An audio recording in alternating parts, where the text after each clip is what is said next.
Kalian pernah nggak lagi jalan-jalan di kota, terus lihat tembok yang penuh gambar sama tulisan warna-warni? Pasti kepikiran, ini tuh seni atau cuma coret-coretan iseng sih? Nah, hari ini kita bakal bedah tuntas dunia grafiti yang ya emang penuh perdebatan ini. Biar kita ngerti dua sisinya. Oke, kita mulai dari gambar ini ya. Coba deh lihat, apa yang kalian lihat di sini? Seorang seniman yang lagi menuangkan ekspresi kreatifnya? Atau seseorang yang lagi merusak properti? Jawabannya ternyata nggak segampang itu. Inilah inti masalahnya. Pertanyaan ini tuh yang bikin pendapat orang kebelah dua dan jadi perdebatan panas di banyak kota di seluruh dunia. Jadi, yuk kita coba telusuri bareng-bareng. Apa sih yang sebetulnya diperdebatkan? Oke, sebelum kita lanjut lebih jauh, kita samain dulu persepsinya ya. Graffiti itu intinya ya gambar atau tulisan di sebuah permukaan. Simpel kan? Tapi, nah ini dia. Ada satu frasa kunci yang jadi biang keroknya. Tanpa izin. Oke, sekarang kita masuk ke sisi pertama perdebatan. Anggap aja dinding itu kanvas raksasa, kita bakal lihat klaim utama dan bukti-bukti dari mereka yang percaya banget kalau grafiti itu adalah sebuah bentuk seni. Jadi, buat para pendukungnya, grafiti itu ibaratnya kayak detak jantung sebuah kota.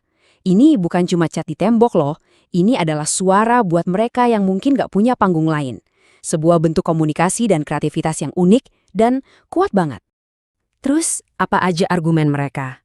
Pertama, grafiti itu bikin ada hubungan langsung antara si seniman dan kita, masyarakat, tanpa perlu lewat galeri seni yang formal.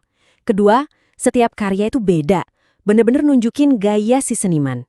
Grafiti juga bisa kasih kita sudut pandang baru di tengah rutinitas harian. Dan yang paling kelihatan, iya, grafiti bisa sulap bangunan tua yang kotor, jadi, wow, sebuah mahakarya. Kutipan ini bener-bener pas banget buat ngegambarin poin mereka. Para seniman tidak lagi membuat seni untuk diri mereka sendiri. Artinya, ini adalah seni buat kita semua, yang bisa dinikmati langsung di jalanan, bukan cuma buat segelintir orang di dalam galeri. Nah, sekarang kita putar balik. Kita lihat sisi lain dari koin ini, dan siap-siap, karena argumennya bakal ngebangun gambaran yang beda banget. Dari sudut pandang ini, ngomongin grafiti itu seni atau bukan, sama sekali nggak penting. Klaim utama mereka tuh simple dan tegas. Grafiti itu kejahatan. Titik. Mau gambarnya sebagus apapun, tetap aja salah. Argumen ini kuat banget landasannya, yaitu hukum dan ketertiban. Poin utamanya, yaitu tadi, dilakukan tanpa izin di properti orang lain. Ada juga yang bilang ini cuma kayak ajang pamer anak-anak muda aja. Ironisnya, museum yang mungkin aja memajang karya grafiti gak bakal ngebolehin gedungnya sendiri dicoret-coret kan? Dan yang paling bikin khawatir, grafiti sering dianggap sebagai tanda awal kekacauan sosial yang bisa memicu kejahatan yang lebih serius. Jadi intinya di sini adalah soal legalitas, bukan estetika. Buat mereka yang paling penting itu tindakannya yang melanggar hukum, bukan bagus atau jeleknya gambar yang dihasilkan. Oke, kita udah dengerin dua kubu yang berseberangan. Sekarang gimana kalau kita adu argumen inti mereka secara langsung? Nah, ini nih ringkasan yang paling pas. Di satu sisi kita punya kubu yang fokusnya ke ekspresi. Mereka nilainya dari estetika dan dampak baiknya buat publik. Tapi di sisi lain ada kubu yang fokusnya ke izin. Mereka membela hak properti pribadi dan menilainya dari legalitas dan ketertiban. Bener-bener pertarungan nilai kan? Jadi setelah dengerin dua argumen kuat yang saling berlawanan ini, kita harus gimana dong? Di mana posisi kita sekarang?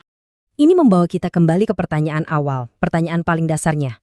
Apa sih bedanya mural yang dipuji-puji sama coretan yang dianggap kriminal? Di mana persisnya kita harus narik garis batasnya? Kalau kita analisis lagi kedua argumen tadi, kayaknya ada satu faktor yang selalu jadi penentu. Dan faktor itu adalah izin. Apakah si seniman dapat izin buat gambar di tembok itu atau enggak? Simpelnya begitu. Nah, pada akhirnya semua kembali ke cara kita melihatnya. Konteks itu segalanya. Sekarang, karena kalian udah dengerin kedua sisi ceritanya, pertanyaannya saya lempar balik ke kalian. Lain kali kalian lihat tembok yang digambar, apa yang bakal kalian lihat? Sebuah aksi ekspresi atau sebuah aksi pembangkangan? Coba dek pikirin.